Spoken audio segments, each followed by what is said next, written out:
Allez, bonjour tout le monde, bonsoir. J'espère que vous allez bien et bienvenue dans cette deuxième partie. Deuxième partie qui concerne l'apprentissage des échecs et toujours dans le cadre des mouvements des pièces. Donc on va essayer aujourd'hui de terminer ce qu'on a commencé. Dans la première vidéo, on avait vu un petit peu les pièces, surtout le pion, on avait vu le fou et enfin le roi. Donc on a vu ces trois pièces.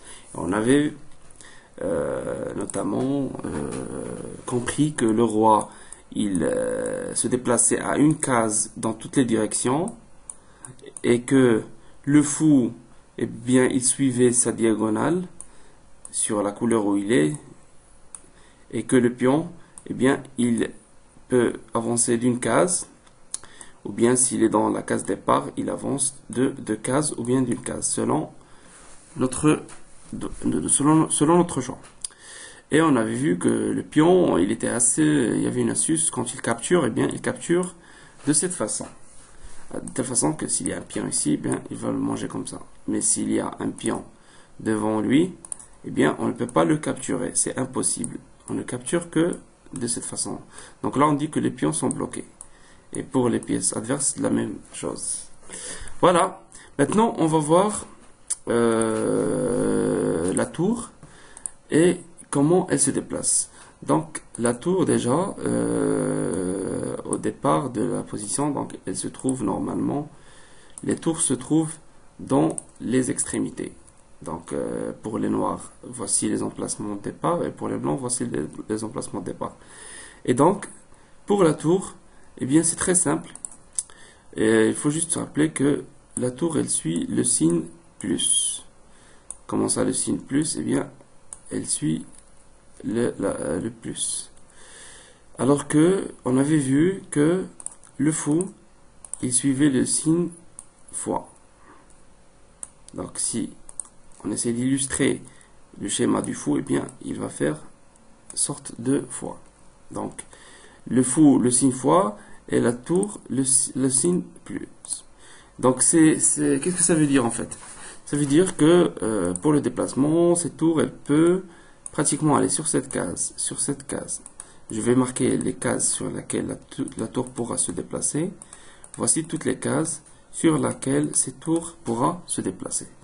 Donc, dans ce côté, dans ce côté, dans ce côté. D'accord? Donc, par exemple, on va un petit peu poser des pièces aléatoirement sur l'échiquier. On va voir la tour blanche, comment elle pourra capturer toutes ces pièces. Donc, on va se déplacer. Donc, première chose, on peut se déplacer pour capturer ce pion. Et on peut se déplacer pour capturer la dame. Il n'y a rien à capturer dans cette ligne. Donc, premier coup, on va aller capturer la dame. Maintenant, on a le choix de soit capturer la tour, soit de retourner vers le pion. Donc, par exemple, on prend la tour. Et maintenant, on se rend compte qu'il n'y a pas une cible dans notre passage. Donc on va devoir se déplacer pour capturer plus de pièces. Donc, et ainsi de suite. Capturer ce pion. Maintenant on peut capturer celui-là. On peut aller capturer ce pion aussi. Et ainsi de suite. Jusqu'à finir tout l'échiquier. Donc on peut aller ici. On peut manger à gauche, à droite. Et on vient ici pour capturer finalement le pion. Donc vous voyez, il y a plusieurs façons d'attaquer un pion. Soit de l'attaquer par ici, ou bien de l'attaquer par là. Et on a fini de tout capturer. Donc c'est tout pour la tour. En général, c'est très facile. Et maintenant, on passe au cavalier. Alors pour le cavalier, c'est un peu plus compliqué, mais c'est très simple. Ne vous inquiétez pas, c'est vraiment très simple. Le cavalier, c'est une pièce qui a un déplacement assez spécial. Donc le cavalier il se déplace de cette façon. Regardez, je vais illustrer un petit peu comment le cavalier il va se déplacer. Eh bien il va tracer une sorte de forme autour de lui de telle façon à ce qu'il n'y ait pas de flèche directe vers la case où il va atterrir.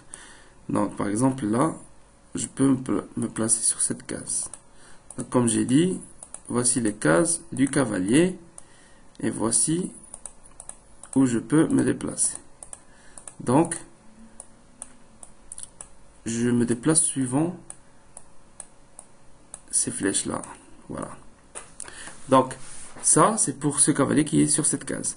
Maintenant, si j'essaie de bien expliquer sa procédure, en fait, je vais expliquer très facilement. En fait, cette case, on va faire une sorte de L. À chaque fois, on va tracer un L. Donc, un grand L avec deux cases, une, deux, et on tourne, soit en haut, soit en bas. La même chose, deux cases, et on tourne, soit en haut, soit en bas. La même chose ici, deux cases, et on tourne, soit en haut, soit en bas. Donc, deux cases, et on tourne. La même chose, deux cases, et on tourne. Voilà. Et voici, de cette façon, on a couvert un petit peu toutes les cases de ce cavalier. Donc, il peut venir ici, il peut venir ici, on peut venir là, on peut venir là, on peut venir là, ici, ici, et enfin, le dernier L, ici. Maintenant, on va essayer de voir comment il va capturer. Ben, il capture de la même façon que celle avec laquelle il se déplace. C'est-à-dire, si j'ai des pions de cette façon, donc on va essayer de vraiment de maximiser les pions. Quels sont les pions que ce cavalier pourra capturer? Alors, dans ce cas, si on respecte toujours la règle, donc il va pouvoir faire L et tourner. Donc, voici premier pion, voici deuxième pion. Si je me déplace de deux cases et je tourne ici et ici, ici c'est vide. Donc, je ne vais rien capturer dans ces cases-là. Donc, je continue, je trace un L et je tourne. Ici, c'est vide, mais ici, il y a un pion. Donc, je peux très bien venir capturer celui-là. De la même façon, je continue en haut, je trace un L. Et dans ce cas, j'ai deux pions à capturer. Donc, on va y aller. Donc, 1, et je reviens. 2, et je reviens. 3, et je reviens. 4, et je reviens. Ici, il n'y a rien à manger. Ici, il n'y a rien à manger. Ici aussi, il n'y a rien à manger. Et il nous reste ce pion. Et voilà. De cette façon, on aura capturé toutes les cases sur lesquelles se déplace le cavalier. Voilà. Donc, vous allez voir avec la pratique, avec le jeu, vous allez vous habituer au déplacement des cavaliers. Au début, c'est un petit peu zarbi, on va dire. Un peu bizarre si je parle en verlan.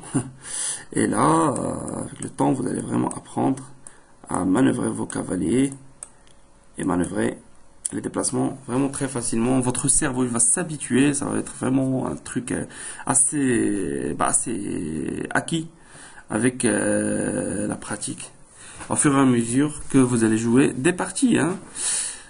Maintenant, si je place par exemple, on va vider l'échiquier, on va placer un autre cavalier, mais cette fois-ci un cavalier noir, et un cavalier blanc ici, et un autre cavalier. On va placer 4 cavaliers. Donc c'est juste pour s'exercer. Ce cavalier, il peut se déplacer sur cette case. Donc ici et ici. Ce cavalier peut se déplacer ici et ici. Il peut se déplacer ici et ici. Et on peut venir ici et là. Donc voici les cases sur lesquelles les cavaliers pourront tous se déplacer. Pour ce cavalier, il va venir ici. Donc on va les noter. Voici les cases possibles. À droite toujours. Ici bien sûr je ne peux plus avancer en bas puisque c'est limité. Donc je vais tourner dans cette direction et je trouve deux autres cases. Pour les cavaliers noirs la même chose. Je continue l'exercice. Donc je tourne à gauche et à droite. Je continue de cette façon, je tourne à gauche et à droite.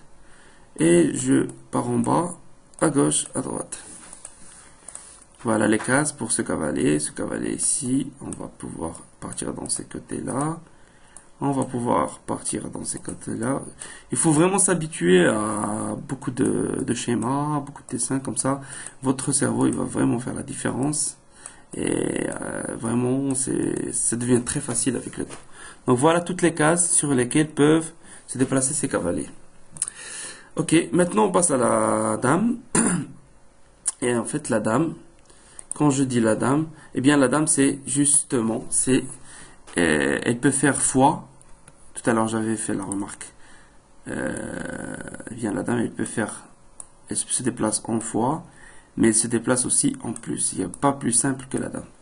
Vraiment, elle peut aller directement en bas, en haut, à gauche, à droite, ou inclinée, diagonale haut, diagonale haut gauche, diagonale haute droite, diagonale basse droite et diagonale basse gauche, ou bien l'inverse.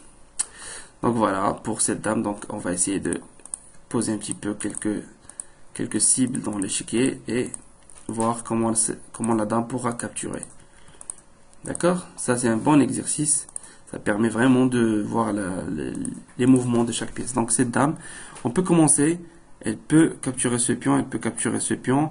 Elle peut aussi capturer celui-là et capturer celui-là. Et voilà, il n'y a plus d'autres cibles. Donc 1, 2, 3, 4. 4 cibles pour le moment. Mais plus elle avance, plus elle va en capturer d'autres. Donc, on va commencer par celui-là, on part vers celui-là, on mange ici. Vous voyez, elle a vraiment une liberté magnifique. Elle peut même dévier maintenant. Elle peut prendre ce pion, on peut avancer ici.